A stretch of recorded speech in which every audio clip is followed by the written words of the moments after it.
یه داستانی از امام صادق یادم اومده. زراره یه همسایه عرقخور شرابخور درب داغونی داشت. مال حرام از حکومت به دستش رسیده بود، گازشو گرفته بود تا آخر. با مال حرام که کار حلال نمیشه کرد، شده بود آدم بیبند و بار.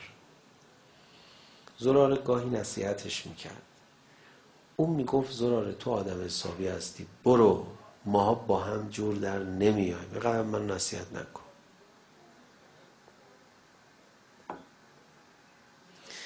یه بار زراره نصیحتش کرد، برگشت انگار یه صفایی تو دلش پدید اومده بود، نمیدونم.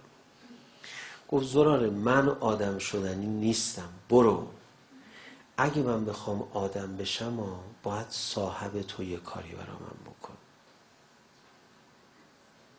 چون میدونست زراره بی صاحب نیست، صاحب داره. امام صادق صاحبش.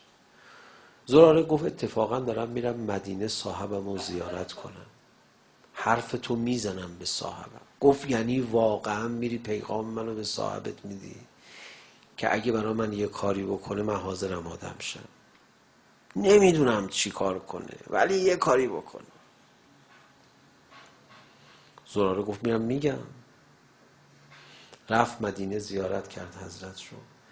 بعد گفت آقا اون همسایم، آقا فرمود میدونم. گفت آقا میشه شما براش یه کاری بکنی آدم شه؟ آقا فرمود بله.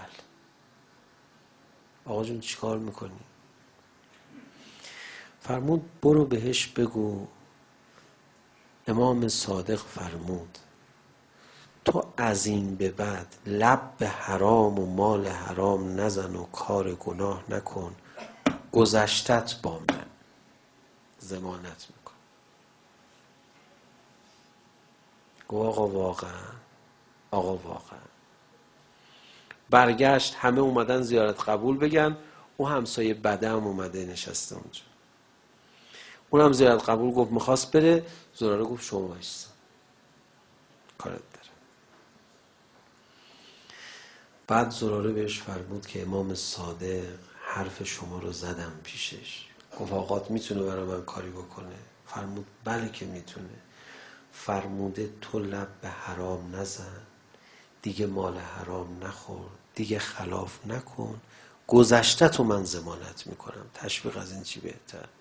طرف اینقدر آقا امام صادق رو قبول داشت. گفت میرم فکرامو میکنم بهت جواب میدم. 2-3 روز بعد پیغام اومد در خونه زراره از طرف رفیع همسایش، بیا کارت داره. زراره رفت در خونه، در زد، دید پشت در نشسته. گفت در رو باز کن بیام تو. گفت هیچی لباس ندارم، تو خونم هم هیچی نیست، همه اموالم رو دادم رفته، برو یه لباس و ظرفی برا من بیاره، هیچی ندارم، میخوام حرف صاحب تو رو اجرا کنم، اموالم از حرام بود. هیچی آقا. زندگیش عوض شد.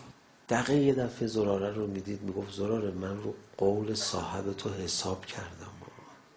بعد چند وقت مریض شد و از دنیا رفت. بعد از چند وقتش زراره اومد پیش امام صادق علیه السلام. زراره میگه این دفعه رفتم مدینه، از دم در آقا هنوز منو نمیدید، داشتم میومدم وارد اتاق حضرت بشم، حضرت صداشو بلند کرد، فرمود زراره ما به عهدمون وفا کردیم، رفیق تو رو هنگام مرگ از همه بلایا نجات دادیم. امام صادق قولی هم امشب به ما بده، یه قولی بده.